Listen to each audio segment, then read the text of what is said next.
Hello dear student, welcome back to SK classes. इस video में हम देखेंगे कारक विभक्ति चैप्टर के पार्ट 2। इससे पहले पार्ट 1 हो चुका है जिसमें हमने देखा है कारक और उसके कितने प्रकार होते हैं और नए परसर्ग का प्रयोग कहाँ कहाँ पर होता है और कहाँ नहीं होता है। इसका डिटेल वीडियो मैं पार्ट 1 में कर चुकी हूँ। आज इसका पार्ट 2 है जिसमें हम देखेंगे बाकी जितने परसर्ग हैं, जैसे कि से, को, के द्वारा, के लिए, का के, की, रा, रे, री, ना, ने, नी, मैं, पर, इन सभी उपसर्गों का, ये परसर्ग हैं यानी कि विभक्ति चिन्ह हैं, इनका प्रयोग कहाँ कहाँ पर होता है। जैसे यहाँ आप देख सकते हैं को परसर्ग का प्रयोग कर्म कारक में भी होता है, यहाँ पे संप्रदान कारक में भी होता है। तो आज हम इसका पूरा डिटेल वीडियो में देखेंगे।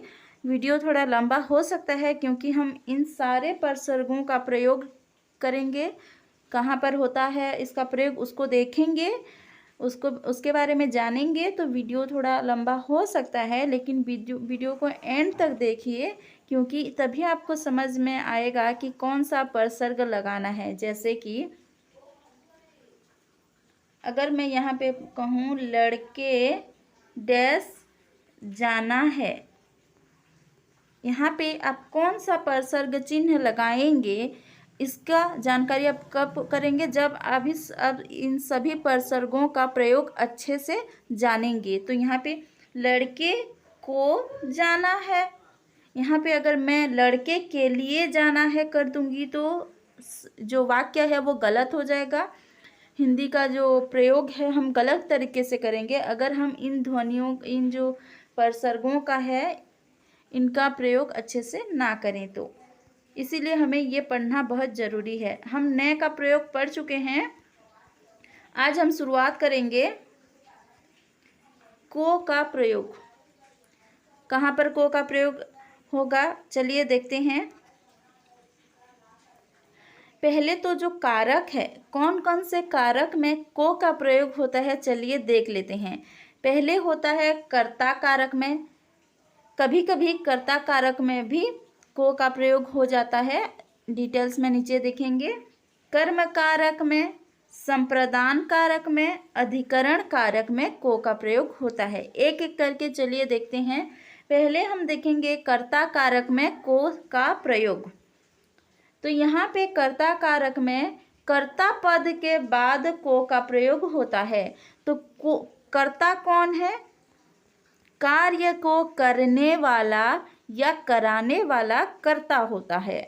जैसे कि सुप्रभा को जाना पड़ा, तो जाने का जो काम है यहाँ पे आना पड़ा, ठीक, सुप्रभा को आना पड़ा। तो यहाँ पे जो आने का जो कार्य है वो कौन कर रही है? सुप्रभा कर रही है। तो यहाँ पे कर्ता कौन है? सुप्रभा। तो कर्ता कारक में कर्ता पद के बाद को का प्रयोग होता है, इसीलिए यहाँ सुप्रभा के बाद को का प्रयोग हुआ है। नेक्स्ट यहाँ देख सकते हैं मुझे जाना है। अब आप बोलोगे यहाँ तो को नहीं है, यहाँ पे को लिखा नहीं गया है, लेकिन इसके मतलब में, इस वाक्य के मतलब में को का आ रहा है। जैसे कि मुझे जाना है, इसका अर्थ क्या होगा? मुझको जाना है। यहाँ पे को परसर्ग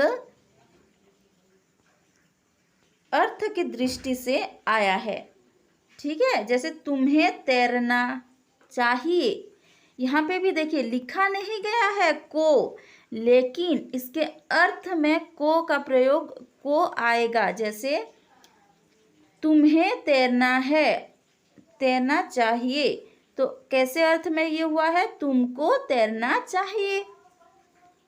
उससे पढ़ना पड़ा, यानी यहाँ पे को नहीं लिखा गया है, लेकिन अर्थ की दृष्टि से यहाँ पे को का प्रयोग हुआ है। जैसे उसको पढ़ना पड़ा। मुझे केला खाना है, यानी मुझको केला खाना है। गोपाल को रोटियां खानी है। यहाँ पे तो दिया गया है को शब्द का प्रयोग यहाँ पे वाक्य में हुआ है। हमें दौड़ना पड़ सकता है, यानी हमको दौड़ना पड़ सकता है। आपको लिखना पड़ेगा। यहाँ पे इस वाक्य में को उपसर्ग का प्रयोग कर्ता के बाद हुआ है। तुम्हें केले खरीदने हैं, यानी तुमको केले खरीदने हैं। तो यहाँ इन जो उदाहरण हैं, दो टाइप्स के उदाहरण हैं। यहाँ पे कुछ में को का प्रयोग वाक्य में शब्दों के माध्यम से हुआ है और कुछ में वाक्य में अर्थ के माध्यम से को का प्रयोग हुआ है, यानी उस अर्थ में को आया है। कहाँ पर आया है? सभी में कर्ता पद के बाद आया है। तो को का प्रयोग कहाँ होता है? पहला नियम, कर्ता पद के बाद आता है। कर्ता किसे कहते हैं? जो कार्य को करने वाला कर्ता होता है, करने वाला या कराने वाला। ठीक है, तो वही आपके बुक में यहाँ लिखा है। जो वाक्य हैं ऊपर दिए गए हैं उनमें को का प्रयोग हुआ है। कुछ अर्थ की दृष्टि से हुआ है, जैसे मुझे का अर्थ मुझको है, तुम्हें का अर्थ तुमको है, हमने इसको देखा है। और कुछ में डायरेक्ट को का प्रयोग हुआ है शब्द के माध्यम से।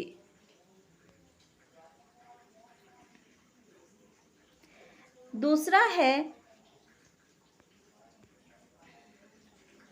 जब वाक्य में कर्ता शारीरिक भाव जैसे कि बुखार, प्यास या फिर मानसिक भाव जैसे कि गुस्सा आना, मानसिक एक स्थिति है उसका, तो उस समय जब वो चाहे वो शारीरिक भाव को हो या मानसिक भाव को हो, वो अगर कर्ता उसको भोग रहा है, उसको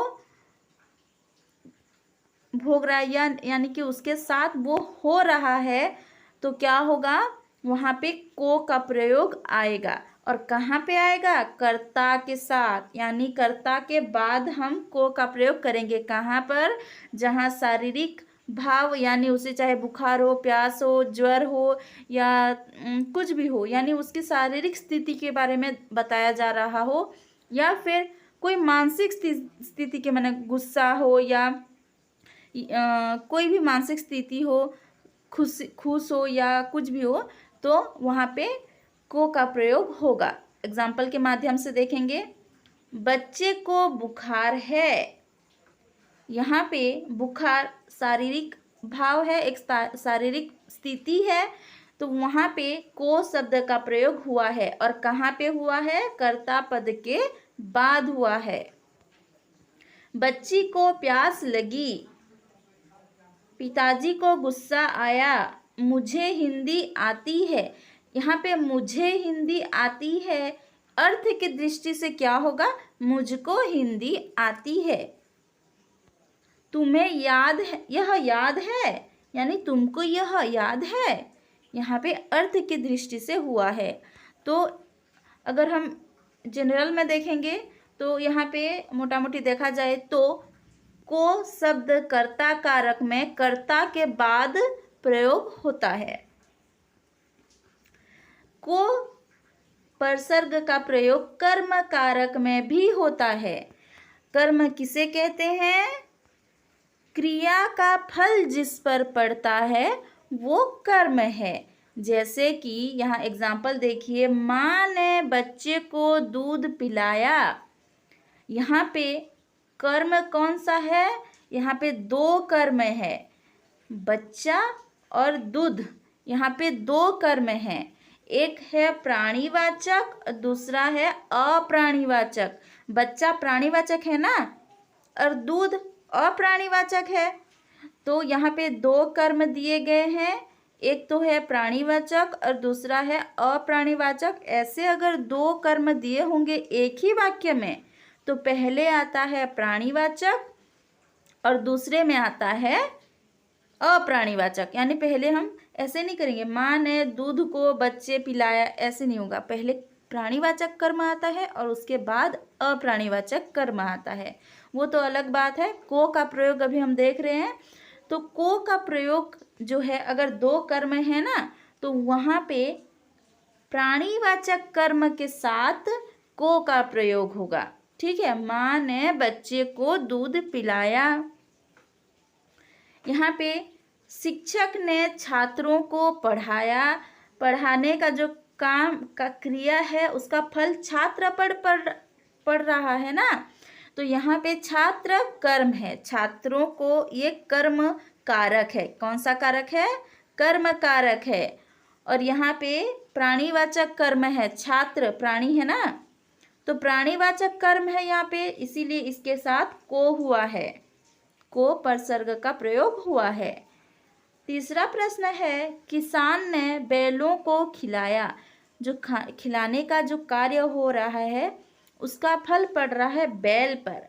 देखो, किसान ने ये तो करता है, और बैल को ये किसान ने कर्ता कारक है और बैल को कर्म कारक है। कर्म कारक में प्राणीवाचक कर्म के साथ को परसर्ग का प्रयोग होता है। राम गोपाल को देखता है, तो देखने का जो कार्य हो रहा है उसका फल, यानी किसको देख रहा है? वो गोपाल को देख रहा है ना, तो गोपाल प्राणीवाचक है कि अप्राणीवाचक है? ऑब्वियसली प्राणीवाचक है। और प्राणीवाचक कर्म के साथ कौन सा परसर्ग का प्रयोग किया जाता है? को। तो जब भी आप हिंदी बोलने की कोशिश करेंगे, बोलेंगे, तब अगर कर्म का प्रयोग कर रहे हैं और वहाँ पे प्राणीवाचक कर्म का प्रयोग कर रहे हैं तो को लगाना है ना। मुझे राम को ये किताब देनी है, या फिर हम ये कह सकते हैं, यहाँ राम को बुलाओ। या ऐसे अगर हम वाक्य बनाएंगे तो क्या होगा? कर्म के साथ हम को परसर्ग का प्रयोग करेंगे, और कर्म भी कौन सा? प्राणीवाचक कर्म। तो को का कर्म कारक में क्या प्रयोग है? वाक्य में कर्म के साथ को का प्रयोग होता है, और वो भी प्राणीवाचक कर्म के साथ को का प्रयोग होता है।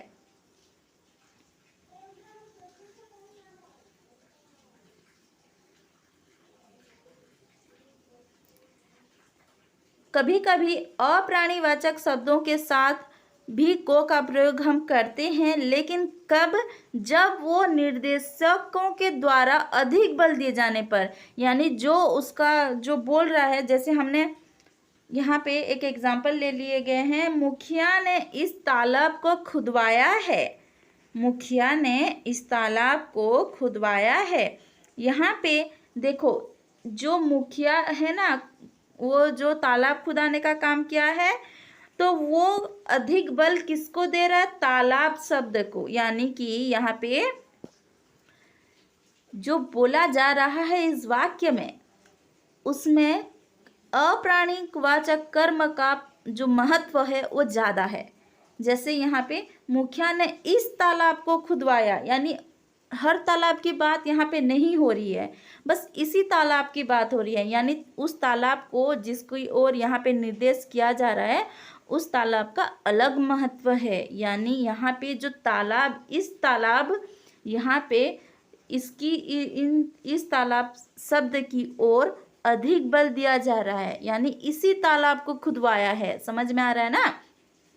तालाब अप्राणीवाचक है, लेकिन यहाँ पे को का प्रयोग हुआ है। क्यों? क्योंकि यहाँ पे जो वाक्य बोला जा रहा है, इसमें कर्म का जो अप्राणीवाचक कर्म है उसका महत्व अधिक है, उस पर अधिक बल पड़ रहा है, इसीलिए यहाँ पे को परसर्ग का प्रयोग हुआ है। समझ में आया? ये जो नियम है, नियम को समझेंगे तभी आप वाक्य को अच्छे से बोल पाएंगे, लिख पाएंगे। कर्म कारक में को का प्रयोग कहाँ नहीं होता है? अभी हमने देखा कर्म कारक में कहाँ पर उसका प्रयोग होता है, कहाँ होता है? पहले तो प्राणीवाचक कर्म में होता है, और दूसरा अप्राणीवाचक में जब अधिक बल पड़ता है तो भी को का प्रयोग होता है। कहाँ नहीं होता है? अप्राणीवाचक कर्म के साथ को का प्रयोग नहीं होता है, जब उस पर कोई अधिक बल नहीं पड़ रहा होगा तो। जैसे देखो, यहाँ पे शिक्षक ने इतिहास पढ़ाया, तो यहाँ पे आप अच्छे आसानी से समझ पा रहे हैं कर्म कौन सा है? नहीं समझ पा रहे हैं तो मैं एक बार बोल रही हूँ, आप देखो। शिक्षक है कर्ता, इतिहास है कर्म और पढ़ाया है क्रिया। ठीक है, तो इतिहास कर्म है। क्या इतिहास के साथ को लगा है? नहीं, क्योंकि यहाँ इतिहास पर अधिक बल नहीं हो रहा है, अधिक बल नहीं पड़ रहा है। कैसे पता चलेगा हमें अधिक बल कहाँ पड़ रहा है, कहाँ नहीं पड़ रहा है? उस वाक्य को पढ़कर, उसका अर्थ को समझकर। जैसे मुखिया ने इस तालाब को खुदवाया, तो इस तालाब को निर्देशित किया जा रहा है, वहाँ पे उसको दिखाया जा रहा है, तो वहाँ पे उसका बल पड़ रहा है। शिक्षक ने इतिहास पढ़ाया, तो यहाँ पे कर्म पर कोई अधिक बल नहीं पड़ रहा है, इसीलिए यहाँ को का प्रयोग नहीं होगा। लड़के ने किताब पढ़ी, अब एक ही किताब की बात नहीं हो रही है यहाँ पे, किताब कोई भी किताब है, तो यहाँ पे किताब की जो शब्द है कर्म पर अधिक बल नहीं पड़ रहा है, इसीलिए यहाँ पे को का प्रयोग नहीं होगा। तो जितने भी अप्राणीवाचक कर्म हैं वहाँ पे को का प्रयोग नहीं होगा। मैंने एक कलम खरीदी, यहाँ पे कलम क्या है? कर्म है, और यहाँ पे को का प्रयोग नहीं हुआ है। कर्म कारक में प्राणीवाचक कर्म के साथ को का प्रयोग होता है और अप्राणीवाचक कर्म में को का प्रयोग नहीं होता है। चलिए देखते हैं संप्रदान कारक। देखो हमने पहले कर्ता कारक देखा, फिर कर्म कारक, अभी हम देखेंगे संप्रदान कारक। संप्रदान कारक किसे कहा जाता है? जब हम जिस संज्ञा या सर्वनाम से कुछ देने का बोध हो तो वहाँ पे संप्रदान कारक होता है। ठीक है, यहाँ पे तुम गरीब को अन्न दो, पहले आप देखिए संप्रदान कारक कौन सा है, कौन से शब्दों में संप्रदान कारक है। तो यहाँ पे गरीब को संप्रदान कारक है, इसमें को परसर्ग का प्रयोग हुआ है कि नहीं? मैंने भिखारी को कंबल दिया, यहाँ पे भिखारी को संप्रदान कारक में है और यहाँ पे को परसर्ग का चिन्ह लगाया गया है। तो आप इन दोनों वाक्यों में कौन सी सिमिलरिटी देख पा रहे हैं? यानी कुछ कॉमन होगा ना। क्या है यहाँ? देने का काम हो रहा है। क्या हो रहा है? देने का। तुम गरीब को अन्न दो, यानी देने का काम हो रहा है। यहाँ मैंने भिखारी को कंबल दिया, यहाँ देने का काम हो रहा है, इसीलिए को परसर्ग का प्रयोग हुआ है। तो पहला नियम है संप्रदान कारक में जब कुछ दिया जाता है उसके साथ को का प्रयोग होता है। जिसे दिया जाता है ना, गरीब को, भिखारी को जिसे दिया जाता है ना, उसके साथ को का प्रयोग होता है। समझ में आया? संप्रदान कारक में जिसे कुछ दिया जाता है उसके साथ को का प्रयोग होता है। जैसे गरीब को अन्न दो। एक बात याद रखिए, संप्रदान कारक में अगर कुछ टाइम के लिए, यानी कुछ दे रहे हैं, एक व्यक्ति है कुछ टाइम के लिए किसी और व्यक्ति को कुछ दे रहा है लेकिन उसको वापस भी ले जाएगा, तो यहाँ संप्रदान कारक नहीं होता है। देखो अब गरीब को अन्न दे रहे हैं तो क्या उसको वापस ले लेंगे? नहीं ना। भिखारी को कंबल दे रहे हैं तो क्या उसको थोड़ी देर रख ले फिर वापस दे दे, ऐसा बोलेंगे? नहीं ना।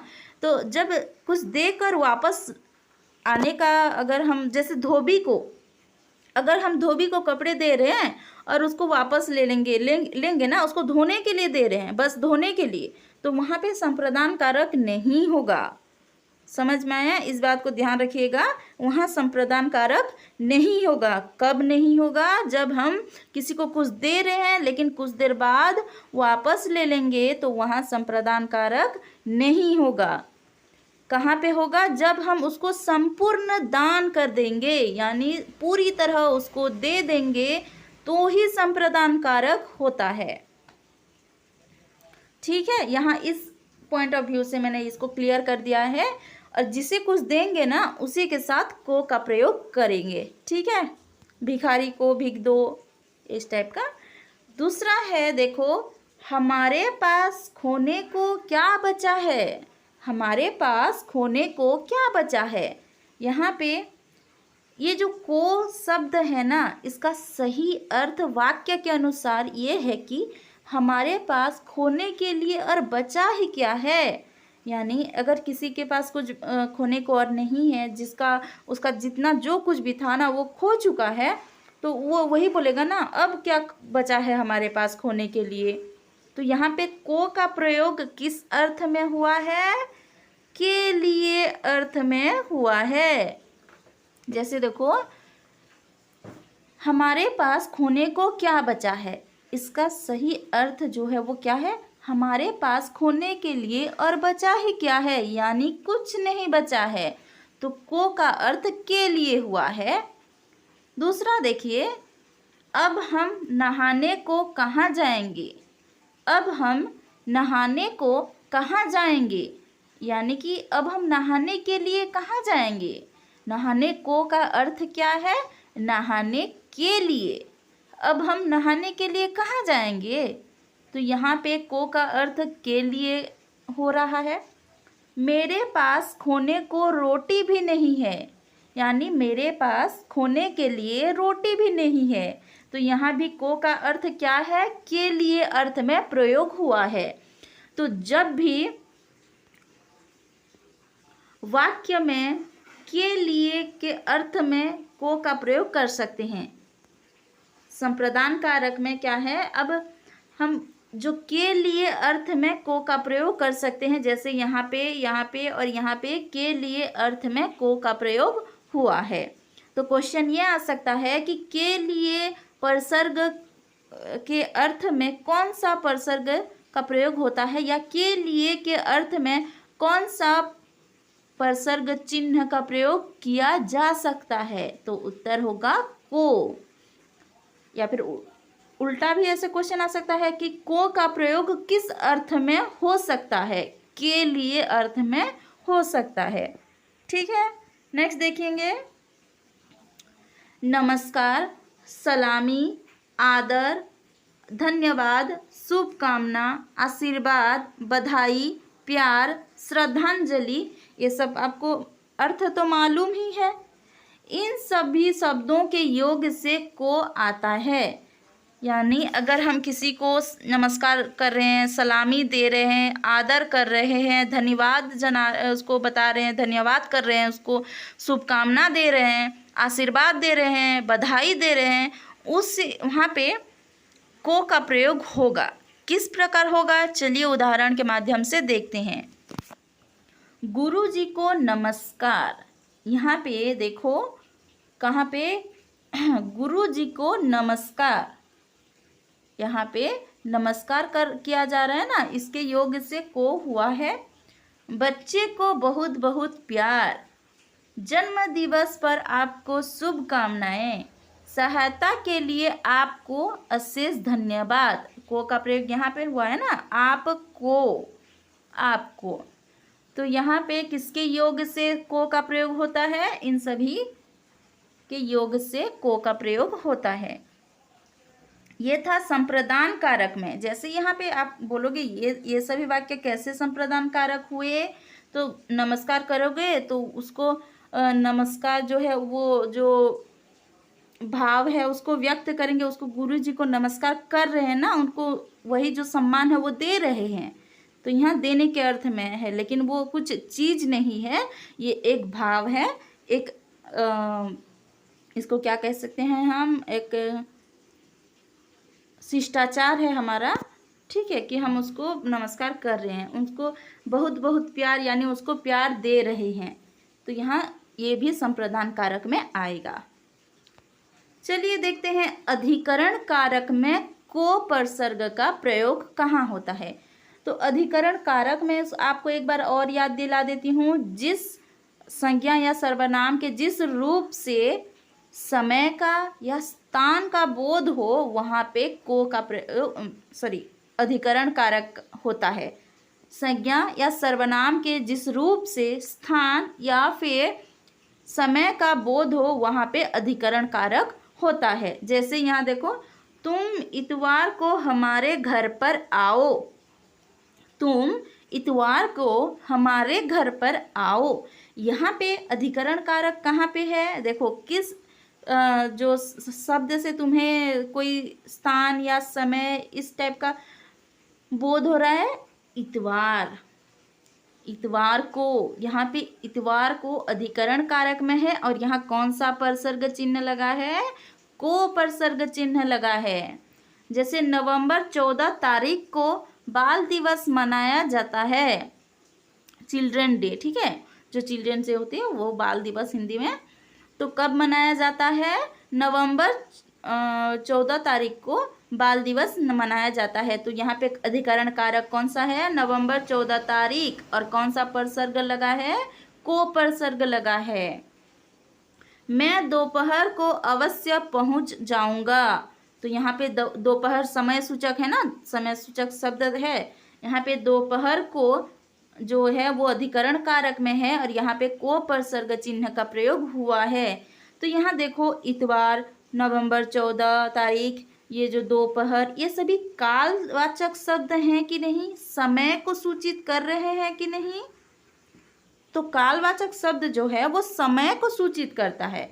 जैसे इतवार है ना, एक समय को हम सूचित कर रहे हैं। नवंबर 14 तारीख, दोपहर, ये सभी कालवाचक शब्द हैं।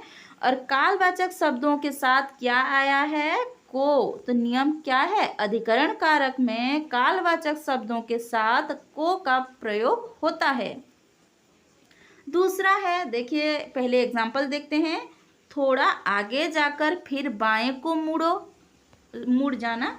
थोड़ा आगे जाकर बाएं को फिर बाएं को मुड़ जाना। यहाँ पे देखो बाएं को, ठीक है, ये अधिकरण कारक में है। बाएं को ये दिशा सूचक है कि नहीं? ऊपर, जरा ऊपर को देखो, मैं यहाँ बैठा हूँ। जरा ऊपर को देखो, मैं यहाँ बैठा हूँ। यहाँ ऊपर को दिशा सूचक है। ऊपर को, ऊपर, नीचे, बाएं, दाएं, ये सभी दिशा सूचक हैं। दिशा यानी डायरेक्शन, दिशा सूचक हैं। देखो सूरज पश्चिम को जा रहा है। पश्चिम दिशा सूचक है। तो यहाँ पे देखो दिशा सूचक शब्दों के साथ को का प्रयोग हुआ है। यहाँ पे अधिकरण कारक में कालवाचक शब्दों के साथ को का प्रयोग होता है और दिशा सूचक शब्दों के साथ को का प्रयोग होता है। ठीक है, को का प्रयोग समझ में आ गया। कौन कौन से कारक में है एक बार और देख लेते हैं।